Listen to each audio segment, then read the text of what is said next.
You also just sitting in JC just for fun? Yeah, I'm gonna start the next one. I just need to get over that start. Sure, I got you. It started last week, yeah. Yeah. So I got someone else in here. Justin's in here? Really? Yeah, I did. I was talking to him yesterday. Yeah. Oh wait, the camera's not there anymore. Wait, my camera's not even on. There. But Justin, hello. If you can hear me. Haven't seen Justin in a while too. Awesome. Okay. All right. And then KSEE IFR. Everyone's here. I love it. Forest presumably. Barcelona Live. Okay. I don't think that's what we're doing today. So.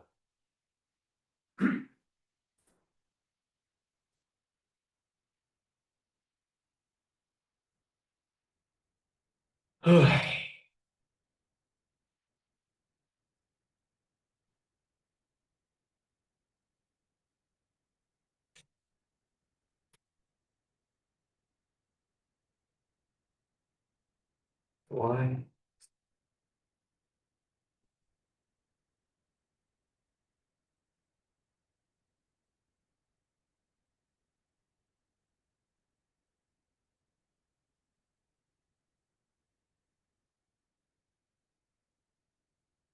Oh.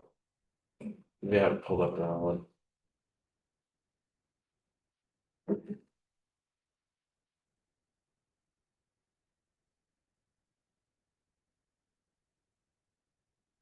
Okay. Scary.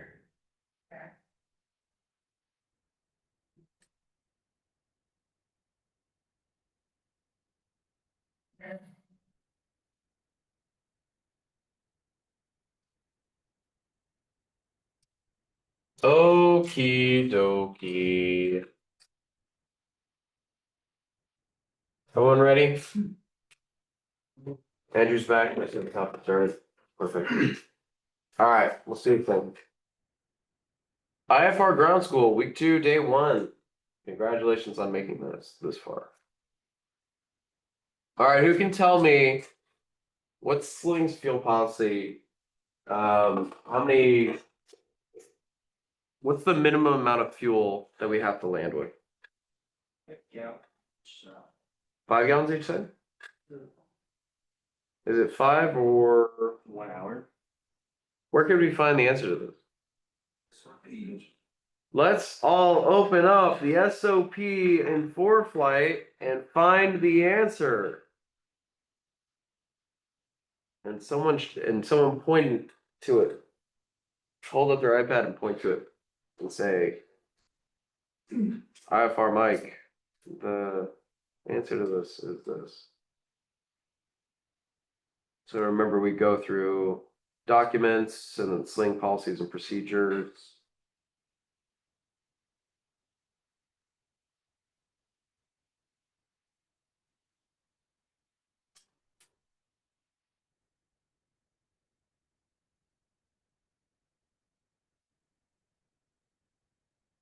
Micah, what are you doing?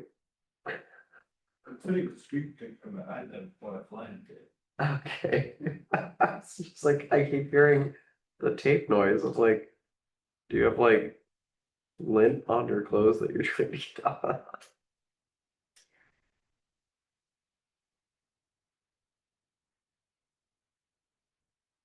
All right, who can give me a definitive answer? Where it says This cross country will be planned to depart with enough fuel for at least 2 hours reserve each side, 5 hours per each side, or 5 gallons per second. okay, cool. Is there a local one too? Or is it just the cross country This limitation? is both land flight, the land where there are 5 gallons dedicated per side. That's the land. Yeah, that's biggest. Okay. It doesn't say 4 anymore? Because I thought it was 4. Other side, maybe they upped it. It says never fly with less than 4 gallons on both sides, but it says to land with 5 gallons each side, so I don't know. Oh, okay, cool. So never fly with 4 and plan to land with at least 5 either side. Okay, so that's good. I was remembering the 4 number, but not the 5. So about how many hours of fuel, 5 gallons on either side for us? An hour. An hour, I think it's a 2 total. So it's a good thing for you guys to be like, okay, if you do that math a little bit, you have an idea. Especially once we start talking about like an actual IFR cross country when you're fly, we have to plan for. Does anyone remember your day VFR fuel minimums? 30 minutes. You have to plan for at least 30 minutes of fuel to your destination. Well, under IFR, it's 45 minutes of fuel, but not just to your destination, it's to your destination and then to your alternate. Right? So it's destination and then an alternate airport, which may be further, so that's even more fuel, and then 45 minutes even past that. Right? Which maybe you up your personal minimum there because the 45 minutes really is the minimum. And you say, okay, I'm going to take at least an hour and a half of fuel past my alternate. Right? So if you think like, okay, 5 gallons either side, that's about an hour. Kind of gives you like a guesstimate for figuring that out. So what, maybe like 7.5 landing with 7.5 gallons either side would be about an hour and a half minimum. Cool. Scenario, you're planning to fly to Fallbrook L18 tonight after sunset. Are you required to complete a frat before this flight? Will you complete the flight as planned? Does anyone remember what frat means? Because I don't. I think it's on the front of the. It's like a new thing they're trying to do. It's frat. I don't remember what that means. I don't think you're required. It's basically like a form that you fill out. It's a risk. Oh yeah, it was a something flight risk assessment tool. I think that's what frat stands for. So they have you go through a series of questions where it gives you a number that is supposed to help you gauge the total risk of that flight and whether or not it's worth going. I don't think we're required to do a frat at Fallbrook, but maybe we do because the runway's so short. And then will you complete the flight as planned? I mean, we go to Fallbrook sometimes, but I wouldn't go there with a brand new student who doesn't know to land yet. Okay, sweet. Let's talk about GPS. So this is GPS, very, very, very important for IFR, right? So, this like describing the whole like GPS system, right, is a like a big deal for like your check ride and stuff. So really take some good notes on the GPS slides. I'll try and kind of break it down as simply as possible. And honestly, since we're gonna start with it, let me give you guys like my general explanation that the slides will probably help reinforce. So, I need an eraser. Is there an eraser here?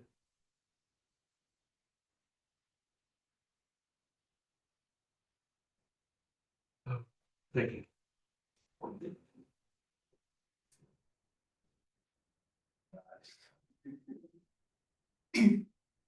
Start from. Okay. Okay. I'm also half awake right now, so.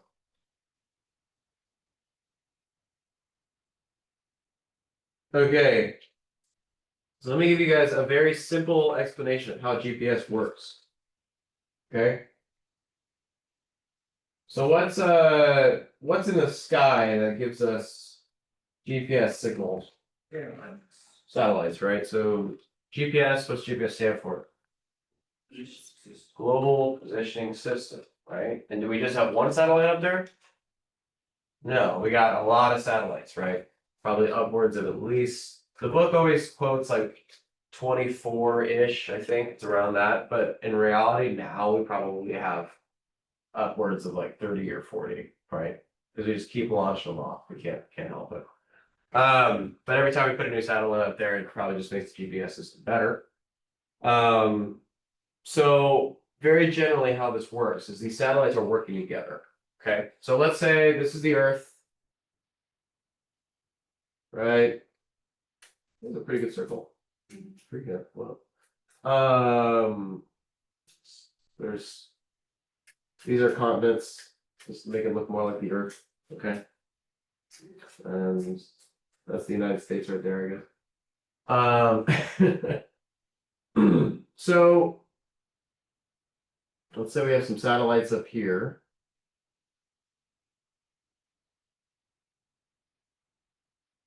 Okay, so I'm going to draw 4 satellites around the rim.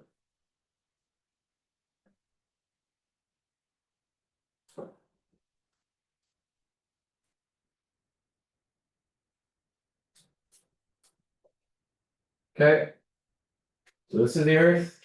Those are satellites we're tracking. Okay.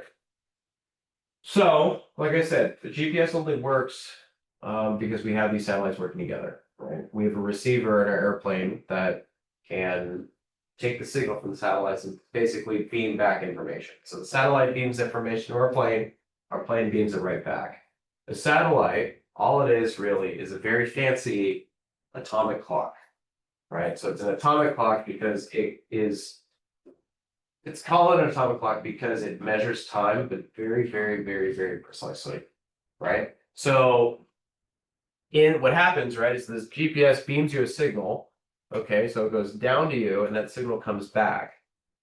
And in the time, the satellite measures the time it takes for that signal to get beamed to you for it to come back, and it's maybe 0.000023 seconds or something ridiculously precise, right? But the satellite senses that as, okay, I can see if it took that long to beam that back, you must have moved a foot, right? Does that kind of make sense? It's sensing position based off the time where it originally got the signal to when it got back, right? So, but that's just one satellite. Now all these satellites are going to work together. So the simplest way of remembering this, right, is that when this satellite, say it beams down, okay, and it gets a signal, and that signal bounces back to it, all right, and it measures the time. This satellite's happy because it's like, okay, good news. I know that you're somewhere on Earth, and that's all I know. That's all I can tell you. With just one satellite, it knows that you are somewhere on Earth. Okay, well, that doesn't sound very helpful. So another satellite comes in, right? So this satellite comes in and does the exact same thing, right? Gets a signal, beams it back, right?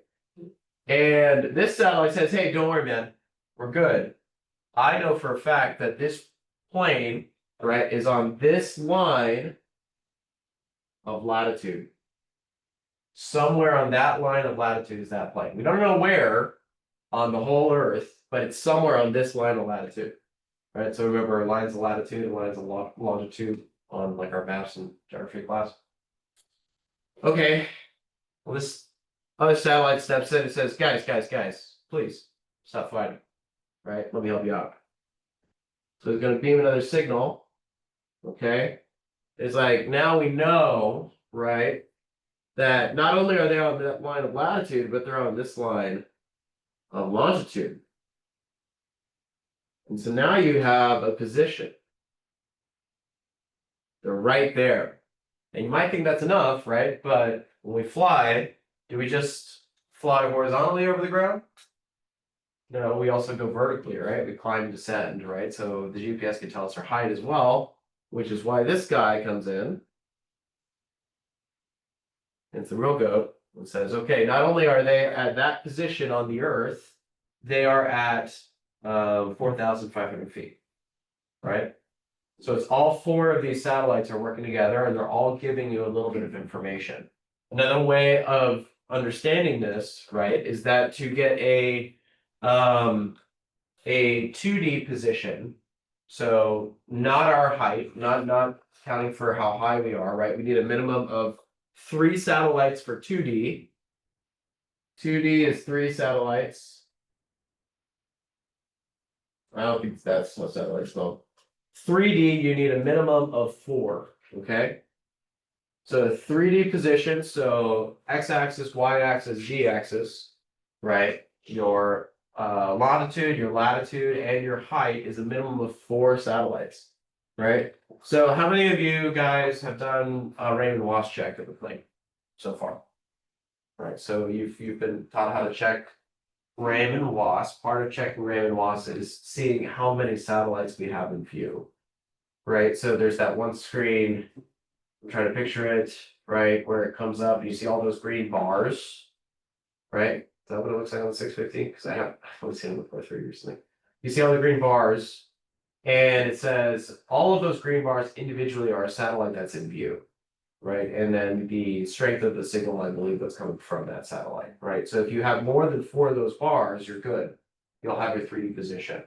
But which here is not really an issue, but let's say we're at a super remote place in the world, right? Getting close to the edges of our GPS system, you might not have all 4 satellites.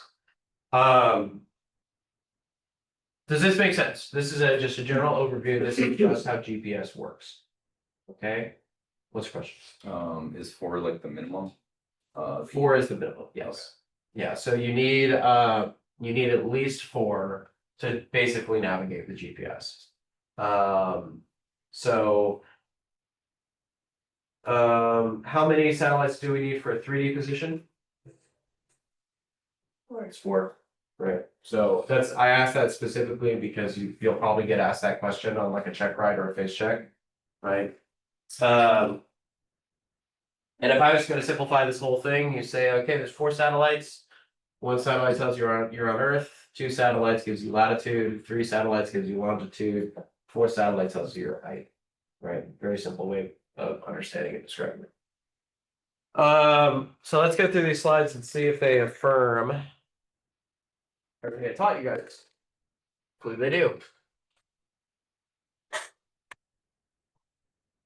GPS stands for Global Positioning System and can be used to provide satellite navigation to pilots in flight. Recent advances have made GPS navigation very reliable. This is due to its consistency and accuracy. The GPS system consists of 24 satellites, so they quote 24, but it's more now. But if you say at least 24, you're good. That orbit the Earth around 6 different orbital planes. This means there are 4 satellites on each orbital plane, okay? So an orbital plane is just kind of like the track that it's going around, right? And there's 4 satellites on each of those tracks that orbit the Earth. What is GPS? GPS is a satellite-based radio navigation system developed and operated by the U.S. Department of Defense, the DoD. I'll come back to that in a second. GPS permits land, sea, and airborne users to determine their 3-dimensional position, velocity, and time 24 hours a day in all weather anywhere in the world with precision accuracy far better than other radio navigation systems available today or in the foreseeable future. So, pointing this out here, U.S. Developed and operated by the U.S. Department of Defense, the DoD. So, the FAA did not build GPS, right? Which kind of makes sense, right? As a lot of technology is, usually it's the military that develops it, right? The military uses it first in secret for 10, 20 years or whatever, and then it trickles down and they declassify it, and then all of a sudden it can be used by people in their cars when they're going from point A to point B, right? Thank God we don't have to use MapQuest anymore. But that's the fact that it's owned and operated by the Department of Defense is important, right? Because we're going to talk about something later, right? We do our RAIM and WAS check. WAS is a system that's owned by the FAA, owned and developed by the FAA, okay? And WAS makes your GPS better, basically. So GPS as a whole, owned and operated by the government. WAS is an FAA-run thing, specifically for aviation and pilots, okay? But we'll talk about that in a second. GPS segments. GPS consists of 3 segments: space, control, and user. Space segment consists of a minimum of 24 operational satellites and 6 circular orbits. above the Earth at an inclination angle of 55 degrees within an 11-hour, 58-minute period. Although it's not a stated requirement, typically the satellites are spaced in primary orbital slots, so that at any time a minimum of 6 satellites will be in view to users anywhere in the world. That's important. Okay, so it says it's not a stated requirement. It doesn't have to be this. But the way they've tried to organize the satellites in the GPS system is that we said we need a minimum of 4. Well, it's designed that anywhere in the world we should have at least 6. At least 6, right? And it's not a requirement, but that's what it should be, right? So that's good. You have 2 extra satellites. But we'll see, we need those 2 extra satellites for our navigation, right? But so we should have at least 6 anywhere in the world. Control segment consists of a master control station in Colorado Springs with 5 monitor stations and 3 ground antennas located throughout the world. The monitor stations track all GPS satellites in view and collect ranging information from the satellite broadcasts. Monitor stations send the information they collect from each of the satellites back to the master control station, which computes extremely precise satellite orbits. Information is then formatted into updated navigation messages for each satellite. The updated information is transmitted to each satellite via the ground antennas, which also transmit and receive satellite control monitoring signals. The user segment consists of the receivers, processors, antennas that allow land, sea, or airborne operators to receive the GPS satellite broadcast via their precise position, velocity, and time. Information relayed. GPS satellites relay 3 pieces of information to the aircraft's onboard GPS receiver, right? So we have a GPS receiver on board. This information is then used by the GPS receiver to calculate the aircraft's position in space. Our ID, our position, lat long, and time code, the atomic clock, right? So the time it takes for that signal to get to our plane and then be beamed back takes that very precise time and uses it to help calculate position. Calculating position. With this information, our GPS receiver can begin to narrow down the areas in which we are located. The more information our receiver gains from satellites, the more accurate the position will be. So this is just multiple satellites kind of honing in on our position, I believe. Cool. And this is what we just talked about, right? With this information, our GPS receiver can begin to narrow down. More information our receiver gains. I just read that. How many satellites does our GPS receiver need to be in contact with? So to calculate a 2D position, so just lat long, position is 3. Calculate a 3D, lat long and altitude is 4. Calculate RAIM. So RAIM is 5. Or if you have special equipment on board, you can have 4 satellites plus a baro aiding altimeter. Okay. And for fault detection and exclusion, we need 6.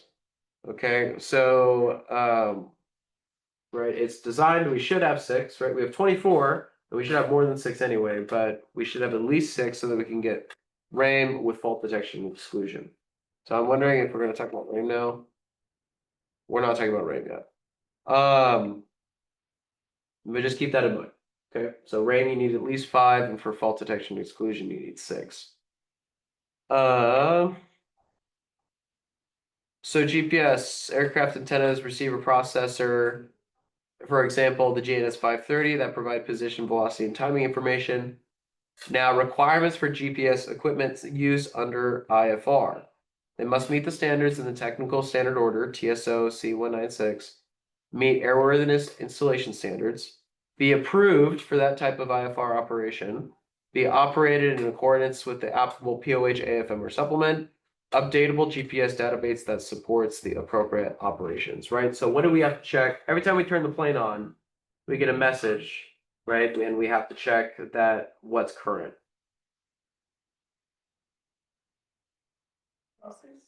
The databases, yeah. Specifically, which one? You remember which one, what it's called? Because there's multiple databases on there. It's like 5 when you start the plane up, right? Just make sure that they're not expired. Well, there's really one that I care about, and that's the navigation database, right? So that's the one that's really important for IFR. So there's like another one on there that's like the obstacle database, right? And usually the obstacle database isn't current. And that's because obstacles typically don't move very often, right? So the mountain that's like Rattlesnake isn't going anywhere anytime soon. So they don't necessarily update that obstacle database very often. But the navigation database, right? That's gonna that covers things like your approaches into different airports, your departure procedures, your airport diagrams, right? So all of that stuff, that's really important to be current, and it does change occasionally, right? It gets updated every month, every 30 days, I believe. So if you're flying VFR and your navigation database isn't current, it's not the end of the world, because if you're not gonna use the GPS for navigation, you don't need it. But if you're flying IFR and your database isn't current, you've got to cancel the flight. You have to switch into a new plane that has a current database, right? Which we're pretty good about. Sometimes you guys will come out there and you'll see the plane's just on and sitting there. Check and see if you look inside before you just turn the master off. Check and see that if the G3X, it might have like an updating screen on it, because that's usually what happens when we're updating the databases. And that GPS has to be certified for IFR. You can't just get like a GPS off of Alibaba or whatever and put it in your plane. I'm gonna say like, okay, cool, I can use this to fly IFR. Has to be approved. And then I want to know how we get around this, because like in the Duchess, I have an examiner who's very picky about having the supplements on board for the avionics. So, which it's technically a legal requirement. So for whatever avionics we have, so we have the G3X, we have a G5, we have a GTN 650, we have the autopilot, right?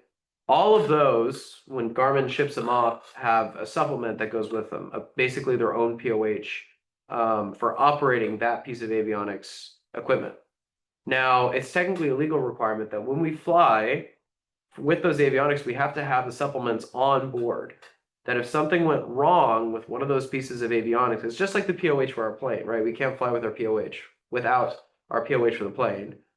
So specifically, if something went wrong with those avionics and we needed to troubleshoot, well, if we had the supplement on board, we could troubleshoot the issue. Say the 650 turns off on us randomly, right? I think because we don't have those on board in our plane, I think the reason we don't, the way we get around it, it either has something to do with the fact that we're a light sport category aircraft, or that we have those supplements on our flight. It's one of those. But for instance, with the Duchess, right, I have to have a supplement on. We just got 2 G5s and a GTN 650 of the Duchess. I have to have a supplement on board for both of those pieces of avionics as required documents now, basically. So you guys could add that to your arrow if you wanted to, required supplements or something. That includes the supplements for using the GPS. So does that make sense? Cool. IFR certified GPS system may substitute for ADF and DME. Do you guys know what ADF is? What that stands for? Automatic direction finder. So if you ever see, maybe I'll look through a test, you'll see like an instrument that looks like this, where it's a circle. No, the circle wasn't goes out. And there's like a plane in the middle, right? And then there's usually like a fat arrow that kind of looks like that. Does that look familiar? Have you seen an instrument that kind of looks like that? If you've been studying for a written test, you might see it occasionally. That's an ADF. But an ADF is what we used before we used VORs, right? So an ADF, like if VOR is your grandpa, this is like your great grandpa, right? And ADFs don't use VORs, they use NDBs, non-directional beacons. So non-directional beacon is basically just like a beacon saying like, here I am. And the ADF tells you from your current position, just, okay, from our current position, this is how we go to that non-directional beacon, right? So all it can tell you is this is how you go to the station. And then once you cross the station, it's all point back to the NDB. But back in the old days, I mean, they were flying NDB approaches into San Diego International. because that was the thing, right? Kind of crazy. So, but that's ADF. DME was DME stand for? Measuring equipment. Yeah, I think you can. Distance measuring equipment. Do we have DME in our plane? We do not. Because, and you'll hear this phrase said a lot, we have GPS in lieu of DME.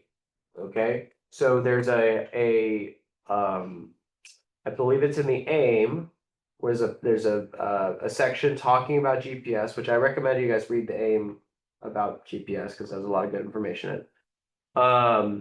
There's a section that says that it's been cleared by the FAA that if you have an approved GPS receiver, right, GPS tells you distance, right, you can have GPS in lieu of DME. So anything that says it requires DME, like if you have an approach or something like that, if you have a GPS on board that can give you that distance, you're good to go, right? So, certified GPS system may substitute for ADF and DME when determining position over a DME fix, including operations above flight level 240, flying a DME ARC, GNS 530, so we can fly DME ARC with the GPS, cool. Navigating to or from an NDB or compass locator, determining position over the NDB compass locator, determining position over fix defined by NDB compass locator bearing crossing a VOR localizer course, determining position or fix defined by the NDB compass locator bearing crossing a VOR localizer course, or holding over an NDB compass locator. Cool. So we're substituting for all the stuff that we use ADF and DME for in the olden days. GPS can substitute for all of those things. Okay. GPS sequence. GPS receivers can store a sequence of locations, waypoints, and will provide navigation information to each waypoint in that sequence. As each waypoint is reached, the next waypoint in the sequence automatically becomes the active waypoint. This function is referred to as auto-sequencing, and files of waypoints are called flight plans. A GPS approach is a sequence of waypoints leading from an initial approach fix to the missed approach point map, and from there to the missed approach holding point. So this is pretty, I mean, all this slide is saying is pretty self-explanatory. It's saying, so let's say my flight plan is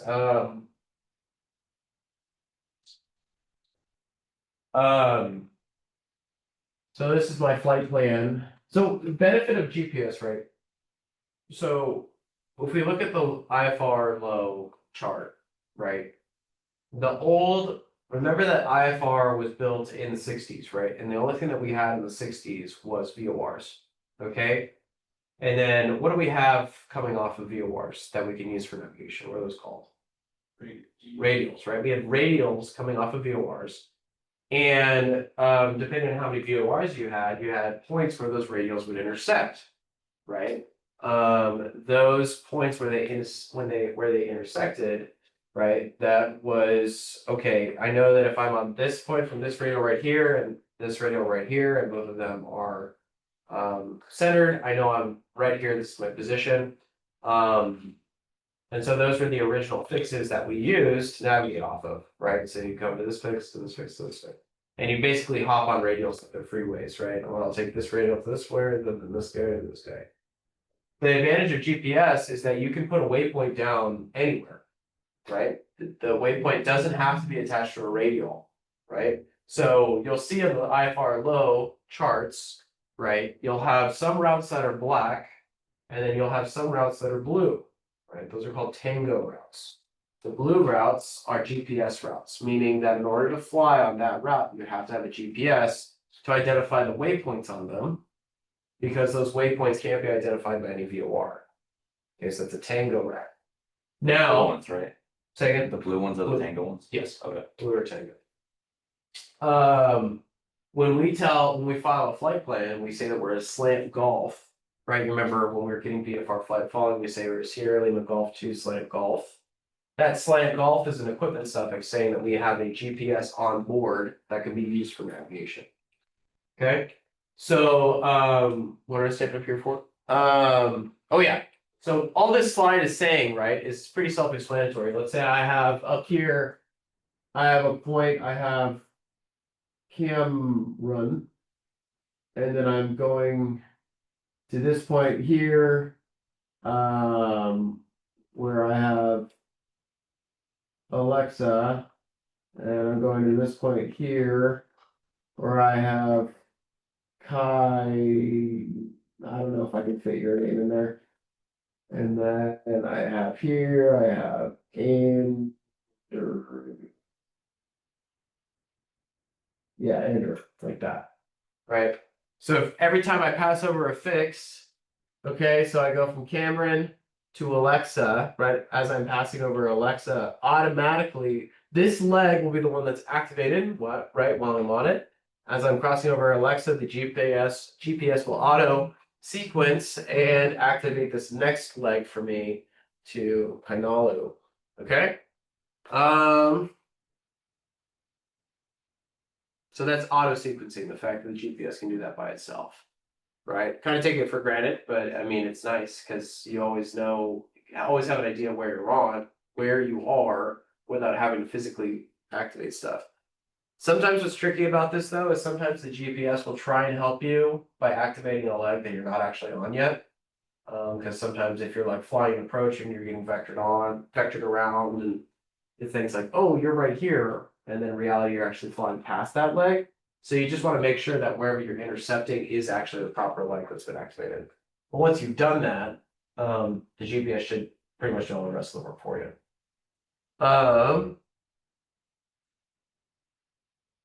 Let's see.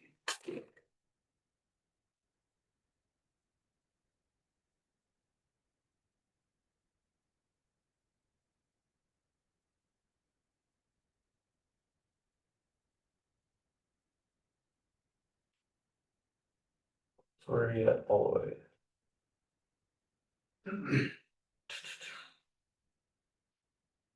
Okay, let's see if I can get these. Okay, so that's our position, right? So just like I said, 4 satellites. Okay, now we talk about RAIM. Okay, so RAIM stands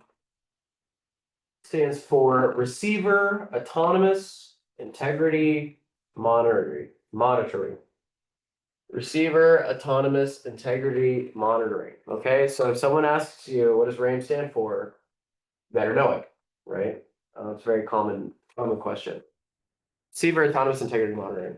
Okay, so the title of it actually says pretty much exactly what it does. Okay, and now we're going to talk about what earlier, right? How many satellites did we say we need to have RAIM? We need a minimum of 5, right? How about fault detection with exclusion? 6, okay? So RAIM, again, RAIM is a government thing. The government owns this and figured it out. Basically what RAIM does, right? So let's say we only have 5 satellites in view, okay? That means we have RAIM, but we don't have fault detection and exclusion.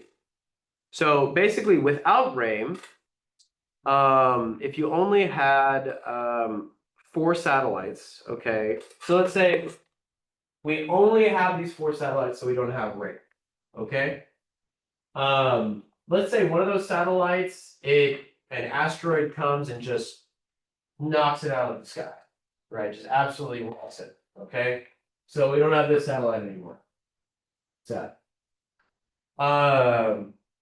Because we don't have RAIM, Receiver Autonomous Integrity Monitoring, all RAIM does is it basically just tells you, hey, alert, you just lost one of your satellites. You just lost a signal from one of your satellites. Okay? It doesn't fix the problem. It doesn't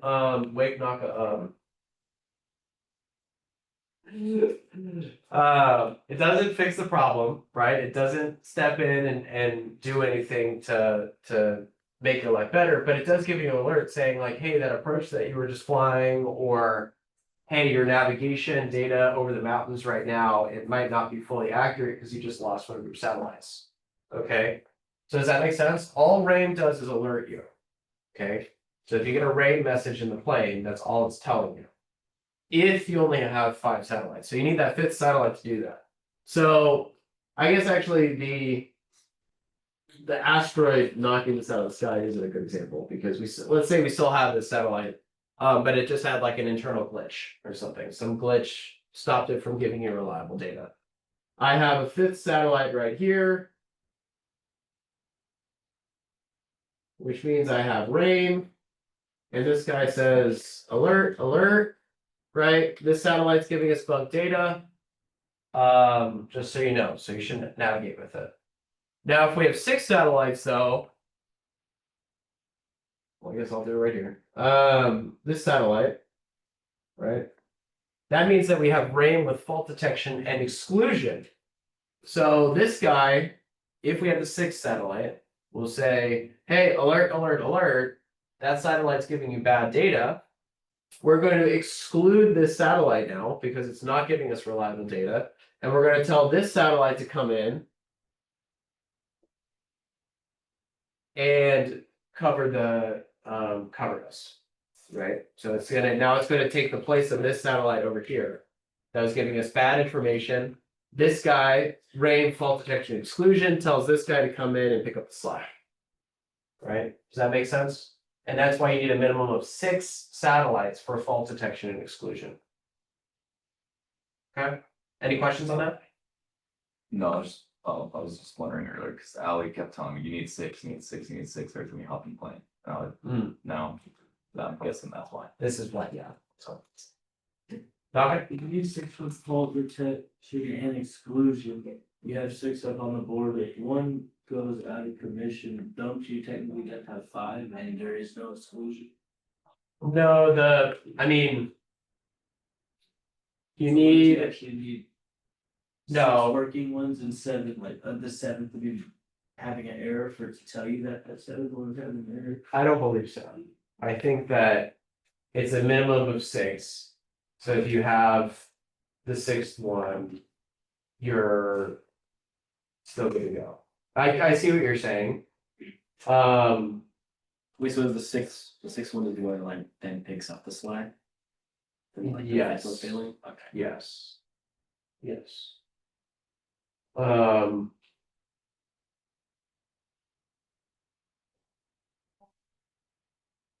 Sorry, distracted.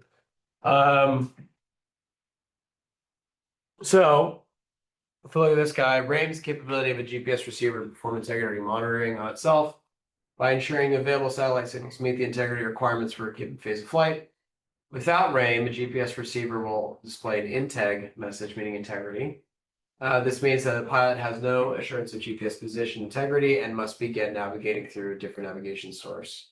Right? So if you don't have RAM, you'll get a GPS message saying integ, which stands for integrity, meaning the integrity of the GPS has been compromised.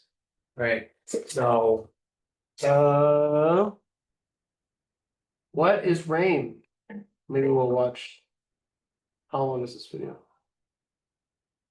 The GPS system. All right, this video is only 5 minutes long, so we'll watch this video and then we'll go on break. Okay, sound like a plan? I'm probably gonna System consists. Huh? I'm probably gonna leave class early to get prepared for that flight. That's fine. Yeah. Does anyone else have a flight at 9? Of a constellation of satellites orbiting at around 11,000 miles at speeds allowing them to circle the Earth every 12 hours. With at least 24 satellites in the main network and some additional ones as well, many places on Earth usually have signal coverage from multiple satellites at a time. This is a good thing, as there's a minimum number of satellites required for the receivers like on our aircraft to properly work. We need to have reception of signals from at least 4 different satellites in order to determine our position accurately. Because the satellites are in motion relative to the ground, at 12-hour orbits they move faster than the Earth is rotating, we have different satellites in view at any given time. With enough satellites in the full network though, we should be able to pick up the minimum number for navigation. At times, satellites can develop faults, and if one of the 4 that we're using is faulty, our receiver could compute a position different than where we actually are. Sometimes these differences don't amount to much. Depending on the geometry of the satellites we're receiving, it could cause a larger error than what's acceptable on an IFR flight. Older GPS units suitable for IFR flight, but without any ground-based augmentation, are identified by the FAA as TSO 129 or 196. An example would be the Garmin 430 or 530 without what's called a WAS capability. A faulty signal on these units would not appear to be any different to the user than any other accurate one would. The integrity of the position can't be assured. The way to correct for this is by receiving signals from more than the minimum 4 satellites. If a 5th satellite is visible, a series of positions can be computed using a combination of any 4 satellites at a time.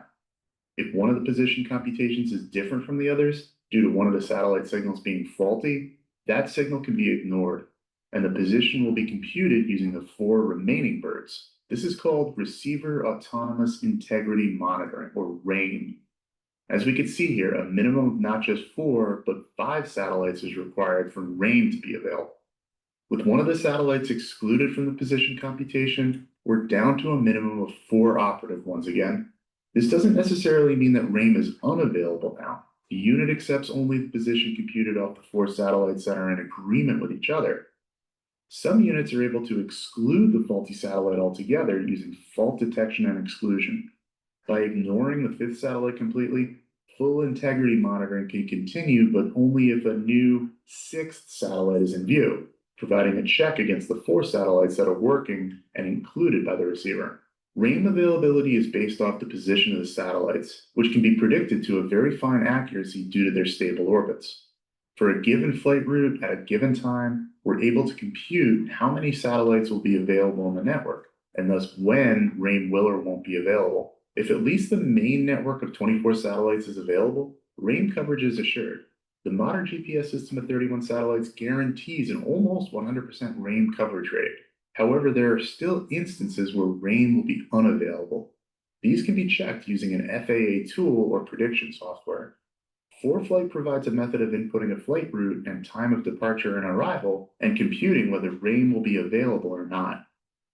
Using these older units, an IFR flight can't be made without an alternate form of navigation suitable for the route like VOR. If a RAIN outage is predicted for a flight, we can still fly at IFR as long as we're using those alternate forms of navigation as our primary source now. RAIN capability is based off the error tolerance of the unit, which changes depending on our phase of flight. During the en route phase, we have the largest tolerance at plus or minus 2 miles. In the terminal phase, this is down to 1, and in the approach phase, on an RNAV approach, for example, this shrinks to just 0.3 miles. If we have a loss of RAIN during or prior to the approach, we have to discontinue the RNAV approach, fly an approach with a different nav aid, or divert somewhere where RAIN is available. Okay, cool. Kind of makes sense? What does RAIN stand for? Receiver Autonomous Integrity Monitoring. Very good, cool. I'm assuming when we come back, we'll talk about WAS a little bit. Let's go get some coffee. Let's come back at 8:10. Even though I hate walking up the days.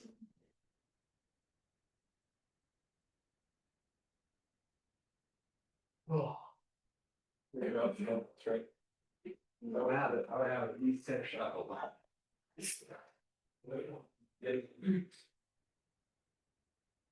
Doug.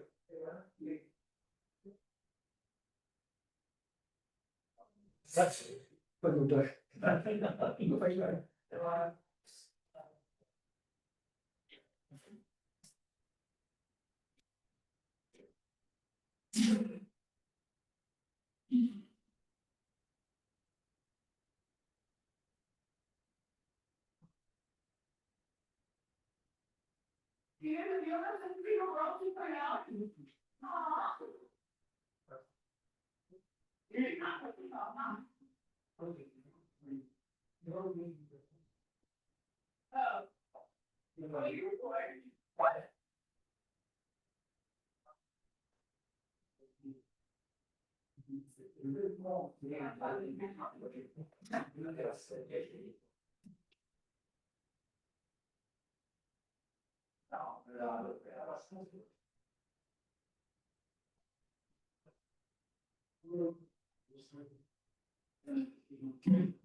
Oh,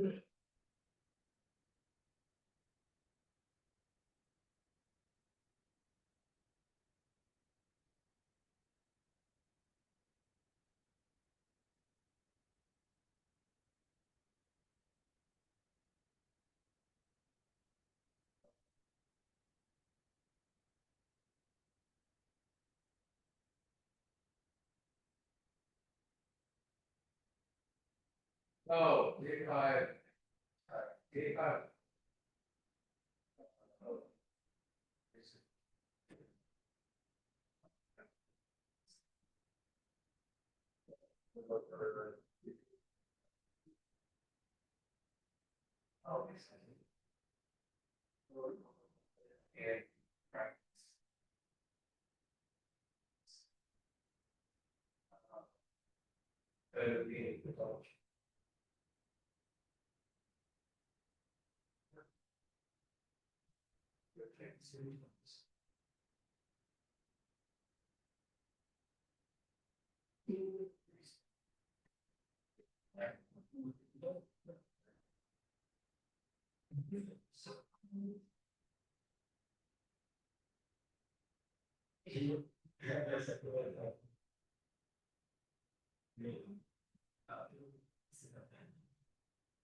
I mean, first of all, I still don't see bad because cities are like, I feel like, look, what if you slide, be like some days.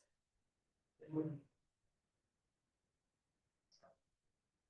Excellent. Well, there was some. Be careful. They love me.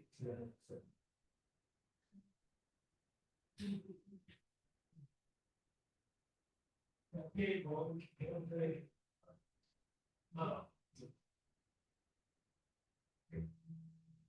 Good. Yeah. I don't think so. Good to see you,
bro.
Yeah, just let me know, I'm flexible. Okay.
All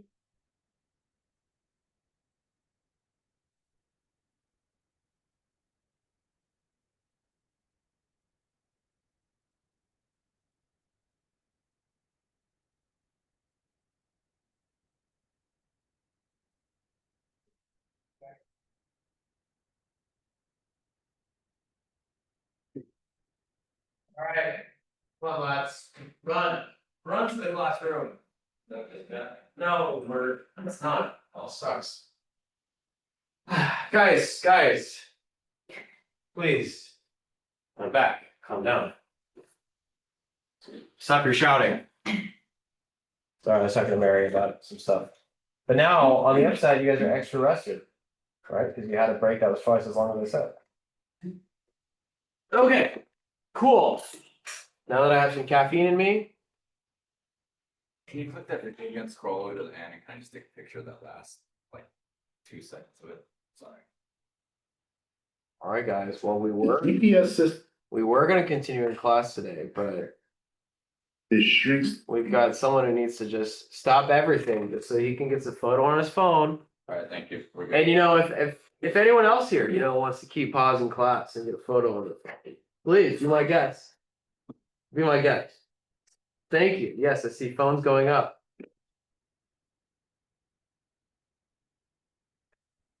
Sorry. You're gonna see this graph a lot. It'll come up more. It seemed pretty important, so I was like, maybe I should probably. Yeah, this basic, you'll want to have this memorized eventually.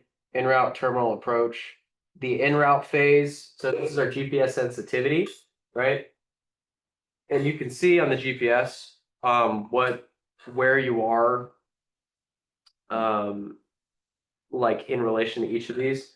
So you see on the GPS a message that says ENR for en route, TERM for terminal, and then approach for the actual approach phase, and that's just telling you how sensitive the GPS is. En route, it's sensitive enough to sense within 2 nautical miles of either side of you. A terminal is 1 nautical mile, approach is 0.3 nautical miles. So when you're on an approach, obviously you want it to be as sensitive as possible. And then it gets even more sensitive. I mean, there's other levels of GPS that take it up even another notch, right? But we don't fly these approaches because we don't have a GPS that's certified to do that.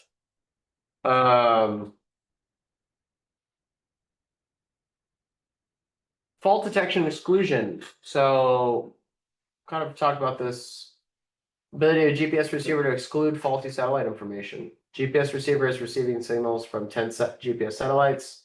Now let's assume one of those 10 satellites begins giving faulty information.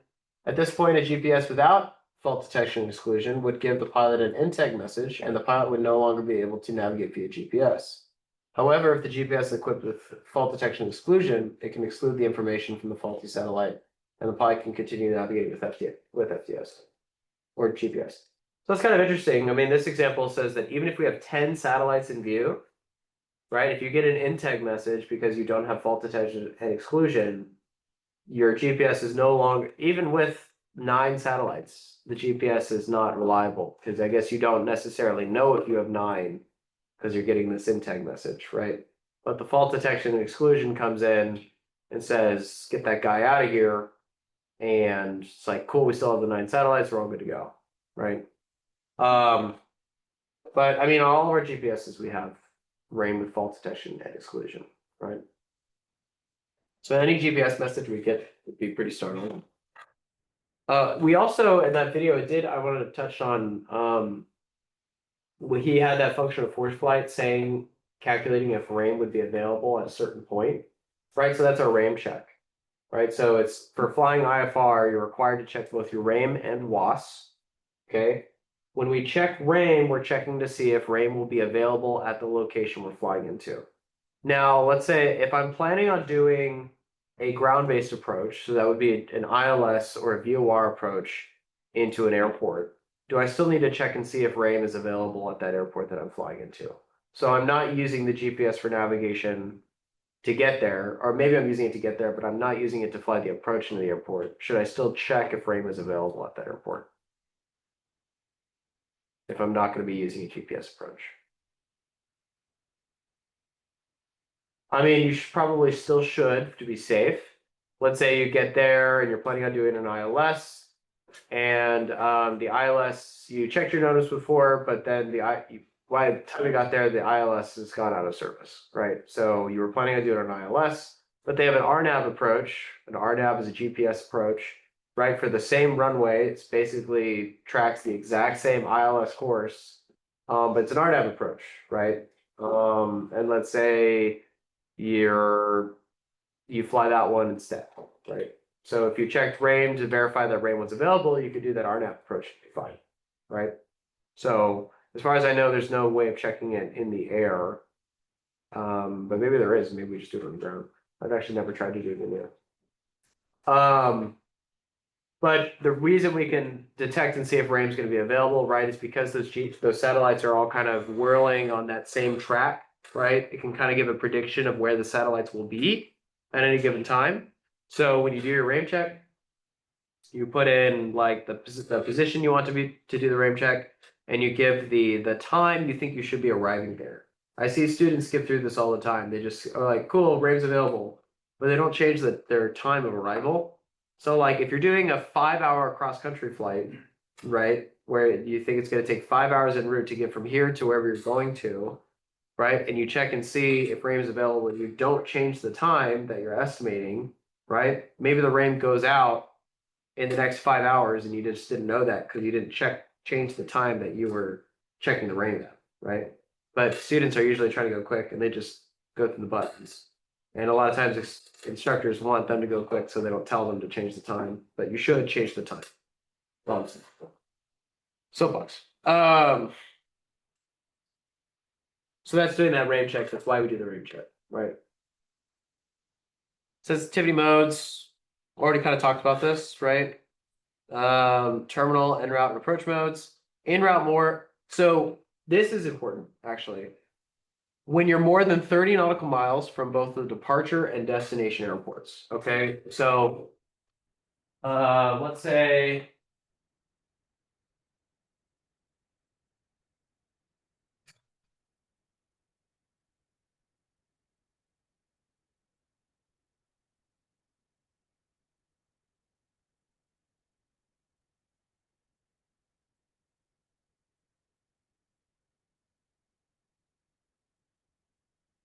okay, so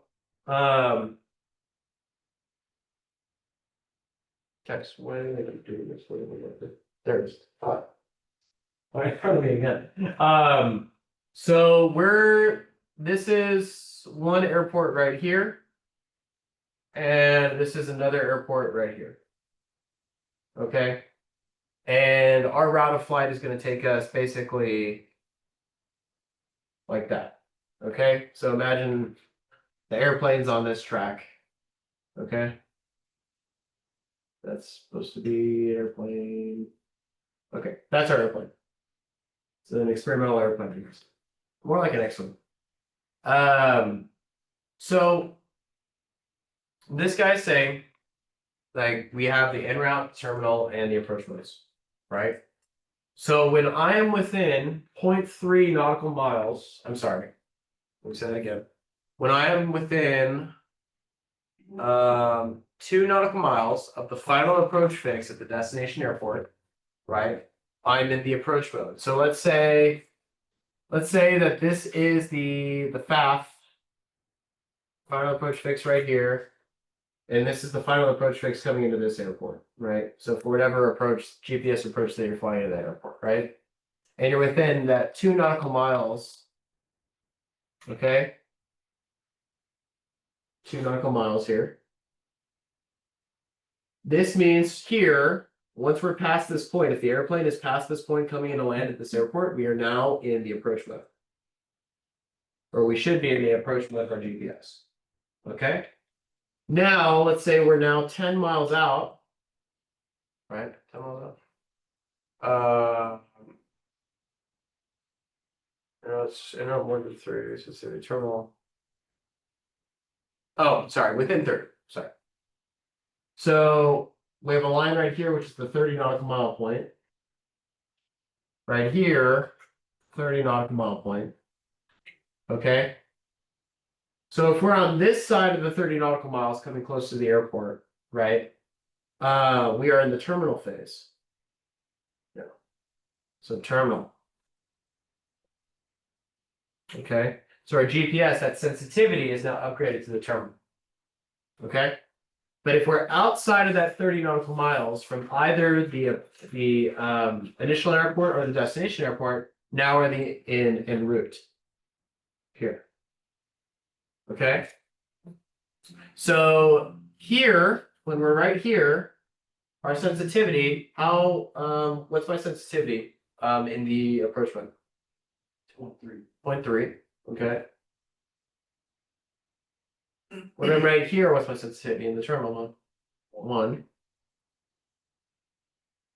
And when I'm right here, what's my sensitivity? 2 miles.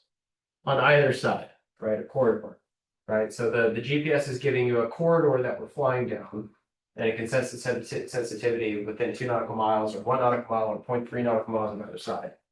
So the reason I draw it like this is because when we're taking off from an airport, right? We just started. What mode is our GPS in? Or what? Not mode, but what's our sensitivity just taking off from that airport? So we have 3 options, right? The approach, terminal, and en route. Is it just en route? We're immediately in approach. Oh, okay. So as soon as we take off, if we're within 2 nautical miles of the final approach fix, if we're in 2 nautical miles of the final approach fix, right, we're in approach mode. That's how sensitive it is. But if we're outside of that 2 nautical miles of the final approach fix, then we're in what? En route? Or Terminal. Terminal, right? Because we're within 10 nautical miles of the airport. And then I'm sorry, 30 nautical miles. And then as soon as we get outside of that 30 nautical miles, now we're in en route. Okay. And then I start getting closer. Okay, now I'm within 30 nautical miles. Okay, I go from en route back to terminal. I get closer. Now I'm within 2 nautical miles of the final approach fix. Now I'm in the approach mode again. Right? So depending on where you're taking off from, you may take off and you might already be in approach mode because you're within 2 nautical miles of the final approach fix. But if you're not that close, which you probably aren't, honestly, you'll go right to the terminal mode until you're 30 nautical miles away. And then from terminal, you go right to en route. And then from en route back to terminal, and then from terminal back to approach. Depending on how close the airports are that you're taking off from, you might never leave the terminal phase.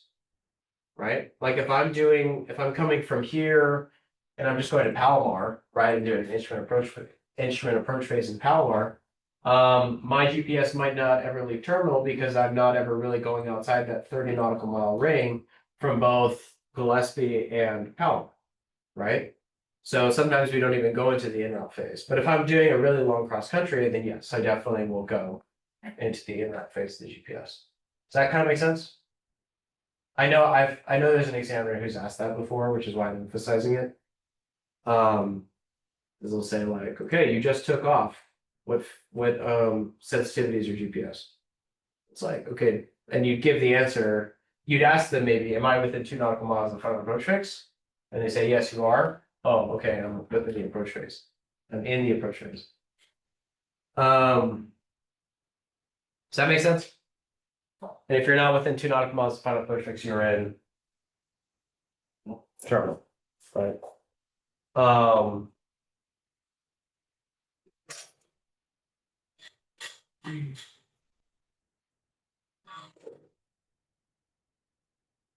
This is a Garmin.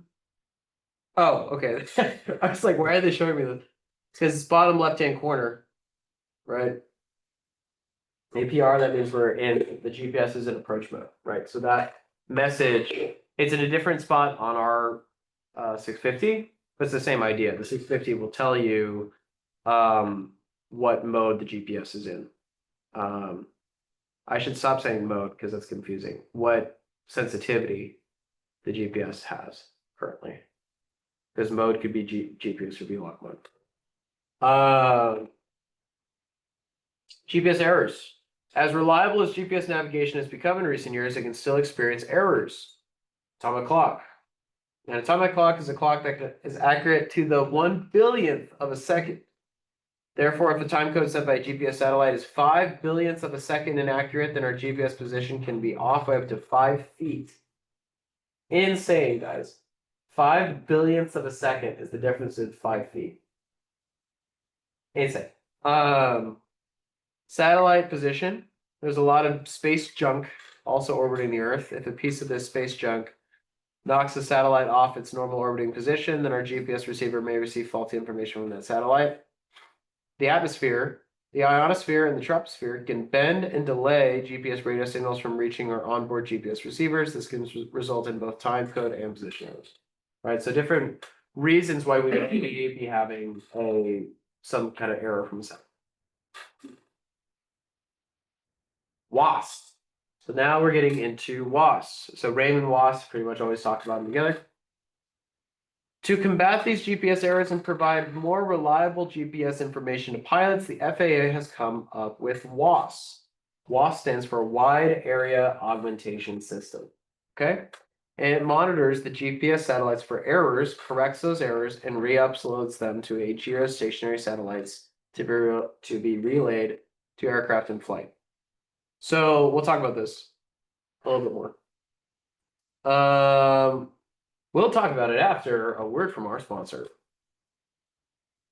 A GPS satellite can seem like an impossibly sophisticated feat of science, but it helps to think of it as simply a radio and a super precise clock that we shot up into space. This satellite is part of a constellation of many more that are in orbit around the Earth. They follow different orbital paths that are set up so that a certain number of these satellites should be visible from any point on Earth. These satellites are at an altitude about 11,000 miles above the planet, which means that they're at a speed causing them to circle the globe in 12 hours. They're constantly in motion as observed from a relatively fixed position on the ground or in an aircraft.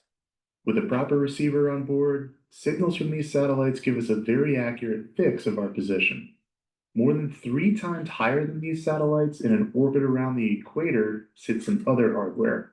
These are geostationary satellites. Their high orbit requires a slower speed, the same speed the Earth rotates at, which causes them to appear from the observer on the ground to remain motionless. They're always directly above some fixed point along the equator. Together, all of these satellites make up part of an even more precise navigation aid called the Wide Area Augmentation System, WASP for short. GPS is a US military system and is designed for global usage. WASP is an FAA program and is designed for civilian aircraft operating in the National Airspace System, i.e. the United States.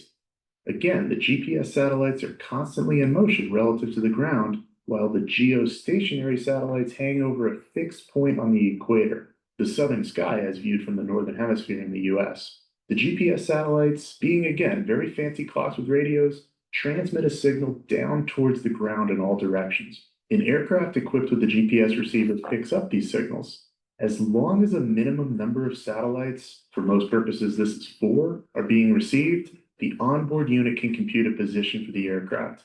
But we kind of have to take the receiver's word for it. We aren't positive of our exact location, especially since we're moving over the ground at a decent speed. These signals aren't perfect and are prone to errors due to position, radio interference, and a number of other factors. Can we check the accuracy of the system off a known position?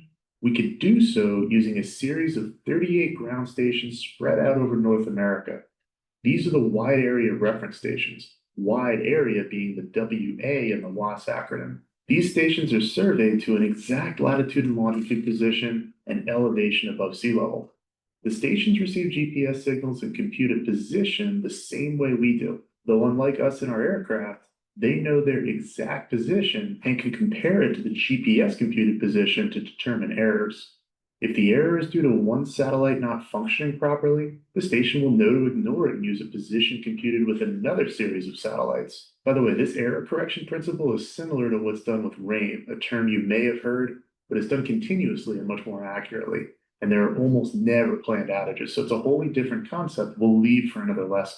So that information and other position errors will be transmitted by all stations by terrestrial link to master stations. There are 3. Here we see the stations transmitting their data to one of them, the one in Georgia. The master station is a computer system that collects all the error messages and generates a user message. The user message is instructions for GPS receivers like the one on our aircraft on how to handle the errors detected by the system. This message is beamed by uplink dishes to the geostationary satellites in the southern sky above the equator. This happens every second. For our aircraft, we receive the GPS signal as normal, but due to all the errors we talked about, there could be some variance between our reported position and where we actually are. If our GPS receiver is WAS enabled, meaning it's able to receive the user message generated by the WAS system, we can take our GPS position and augment, this is the second A in WAS, by the way, the data with the error info we get from the geostationary satellite. This takes a good deal of the error away. A non-WAS corrected GPS position can be expected to be accurate up to 5 meters. With WAS enabled, the accuracy gets down to less than 1 meter. This may not seem like much in a sky that stretches on for miles in front of us, but it can make a huge difference in the types of instrument approaches we're capable of flying. This RNAV approach requires us to have an appropriate GPS receiver on board. A standard non-WAS unit will be fine, but the degree of inaccuracy, especially in terms of altitude, can be restrictive. With WAS, the inaccuracy goes away, and we can actually follow a GPS-derived glide path, just like we would on an ILS, and fly this approach as we would a precision, allowing us to use lower minimums, the LPV numbers, and treat the minimum as a decision altitude, as opposed to using the higher LNAV minimums for units without WAS, which are treated as a minimum descent altitude. So I want to get back to really quickly.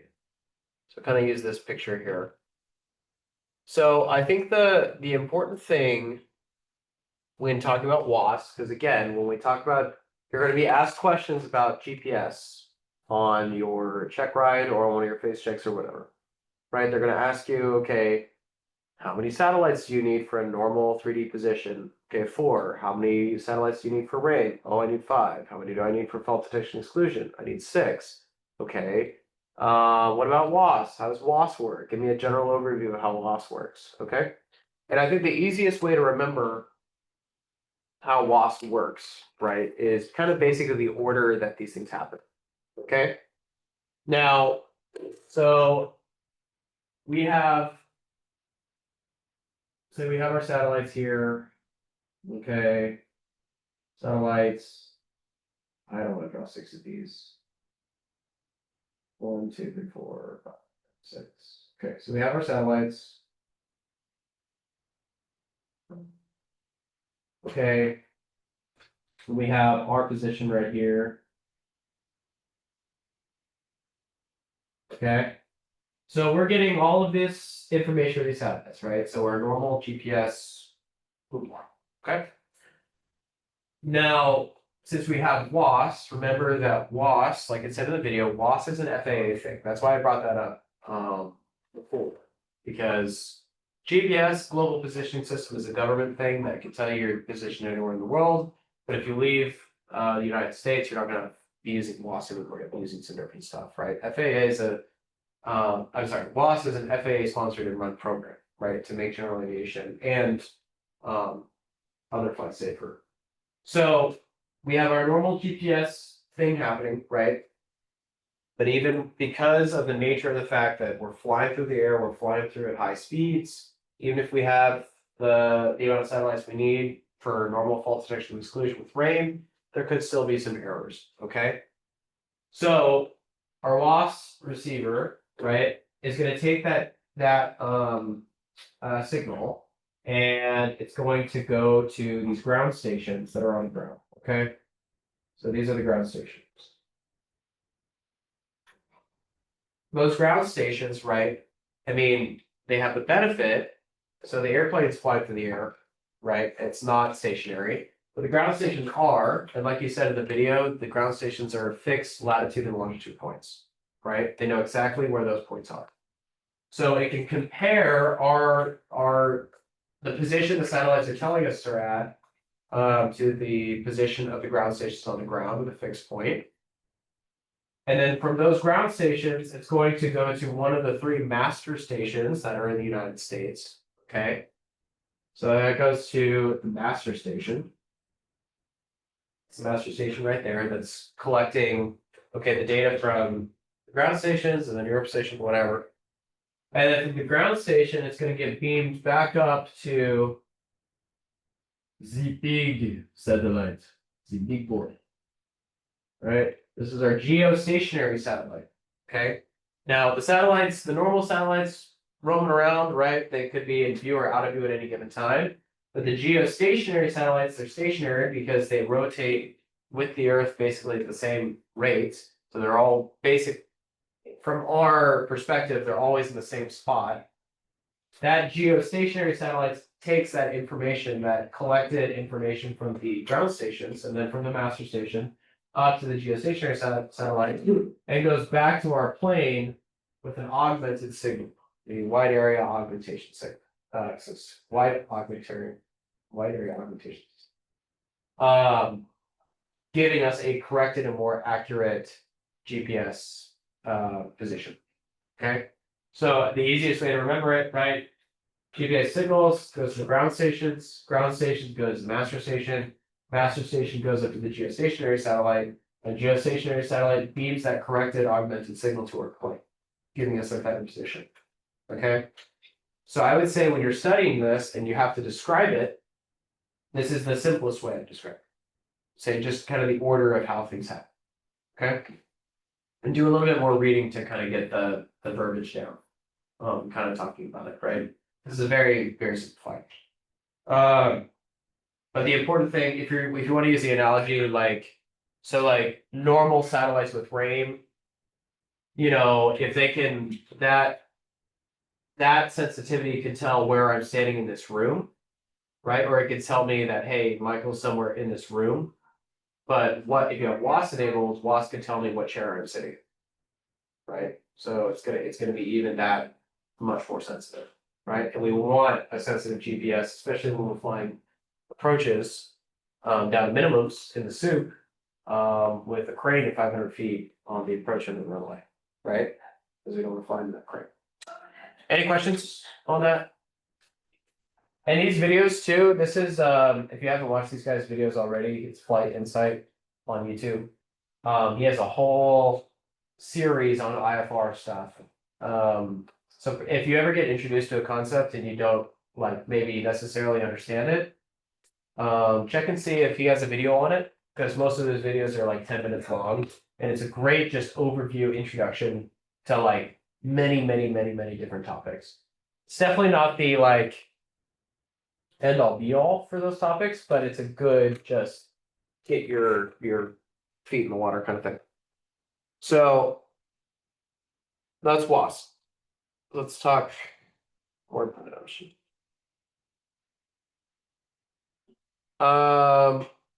Cool. So, oh, you know what? Okay, I think I got. So rather than the satellites, these satellites, rather than going to our plane, are going to the ground stations. Okay. They're taking their information, they're beaming it directly to the ground stations as well as to our plane. And from the ground station, it goes to the master station, and then the geostationary, and then back to us.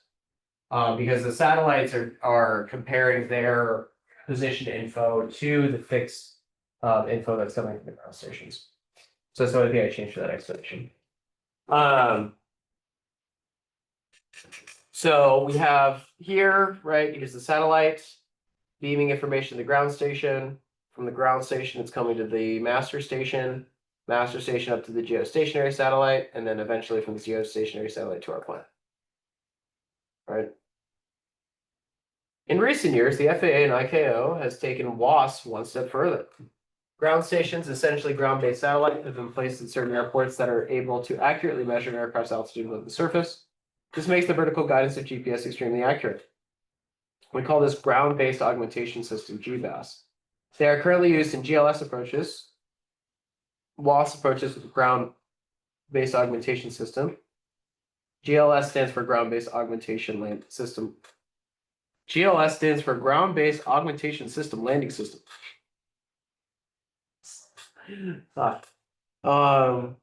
So this is kind of like so like an ILS that you fly. An ILS is a ground-based navigation that spits out basically a horizontal and vertical guidance that allows you to capture a localizer and a glide slope that takes you right down to the runway.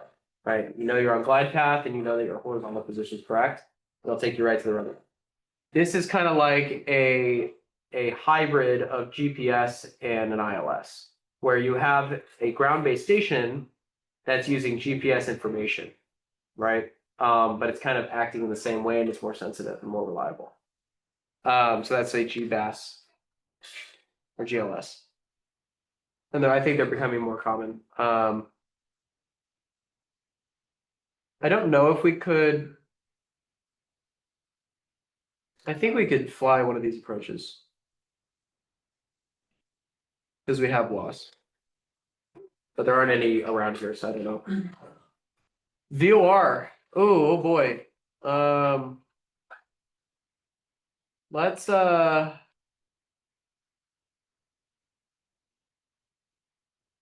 I think we'll end class for today. Just because I don't want to. We kind of spent the whole class talking about GPS. We can talk about VORs more tomorrow because VORs are the other really important confusing thing. And I'd rather not open up that can of worms right now.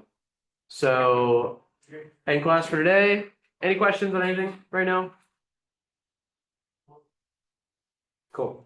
All right. Have a great rest of your day, everyone. Thank you to the people who joined in our class. You see you, Cameron. And it's open anytime. You guys ever want to come by again? You know, we like to have fun here. That's what I like to say. So, as fun as IFR can be. It's more fun to fly IFR than it is to learn all this stuff. I think the hardest thing about IFR is making this stuff make sense. You know, because a lot of times it just feels like it's rules for rules' sake. It's just like it is what it is. But you study it enough, you figure out. Seems like a bit of magic too. It's like, Yeah. okay, I gotta make this somehow make sense. Well, Andrew, I'll tell you, it's my goal to demystify. We'll make it not magicking. And you'll fly IFR like a pro. Thank you, multi. Of course. My pleasure. Oh. Also, Michael, on Fridays, I'm probably not gonna be able to. I saw your Discord message. That's fine. You've gone through the class before, right? No. Oh, you haven't? Oh, I thought you had. Oh, okay. I mean, I've honestly, I've sat in for probably a total of 5 weeks at each different like class. Like Yeah. I had 1 week here, 1 week there in this class, 1 week there in that class. So I feel like I've seen it, Uh-huh. but I've not like actually gone through an entire 5 week course at once. Okay. So yes, I've been to the classes, but I haven't like actually like done one like fully through. Okay. If that makes sense. Sure. I'm not like. Do you because I hadn't added you to the attendance roster yet. So do you want me to? Okay. Yeah, Cool. like that. Yeah. I'll get you added to the roster. But I'll let them know like hey, Fridays this is probably not available. Which Fridays are a review day anyway. So it shouldn't be. Cool. Thanks for letting me know. Yeah. Yeah. Sir. Hello. How are you? I am fantastic. How are you? I'd be better if Hey, good morning, guys. good morning. How was your guys' weekend? Just figuring it was good. It was chill. Chill. Yeah. Hung out. Wait, I allowed you to talk, Justin. Justin, why aren't you here? Except Brown working on airplanes, flying commanders. Okay, you're unmuted. I see that. Wait, let's Can you hear try me? that. Oh, now I can hear you. Hello. Hello. How are you? I'm sick at home. Okay. Are you up north? Yeah, I'm in Washington. Oh, cool. Washington's beautiful right now. Yeah. I did have a question actually about GPS sensitivity and like being the approach in the approach sensitivity immediately after departure. Even if you don't have an approach loaded at the departure airport, you're still in the approach mode. Yes, I believe so. I think it doesn't, I don't think the approach needs to be loaded in as long as you're within the 2 nautical miles of the final approach fix. Yeah. I need to. So that doesn't make that much sense to me. So if you're within 2 nautical miles of any approach fix or final approach fix at any airport and any approach, you're within that terminal sensitivity, or does it have to be the airport you're departing from? What was the question? So, because when you're departing, so like with GPS sensitivity, right? I don't. Departing, like if you're within 2 nautical miles of the airport you're departing from, of the final approach phase to that airport, right? You'd be in the approach phase. But if you're not within 2 nautical miles of the final approach phase, you'd be at the terminal. You go from terminal to in and out. I'll let you know today, Justin. I'll go and say, oh, look. Both ways. Look at my- Yeah. I thought it was, It was like looked.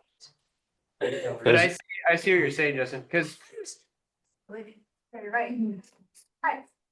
yeah, because if you don't have an approach loaded at that airport, how would you be within 2 nautical miles of a final approach fix? Do you want to use your ground? well, because the final approach, I would think that the final approach fix still exists as a waypoint in the GPS system. Like even if you don't have it loaded in, I would think that it would still label that point as the final approach fix. Tell them we'll test. Are you gonna stick around? Corey says we'll test it today and we'll figure it out. We'll let you know. So I can. Okay. You know, Yeah. that's a live mic. I can hear him too. Oh, okay. I couldn't know. Yeah, we'll test it because that's a good question. I actually don't know the answer. Okay. Okay. All right, I gotta go. So Corey can take over class. But Okay. Okay. hear your Bye. voice. Miss you. Yeah, I miss you guys too. Don't be a Come short back son. soon. See you, sir. And bring it out, it's already filled.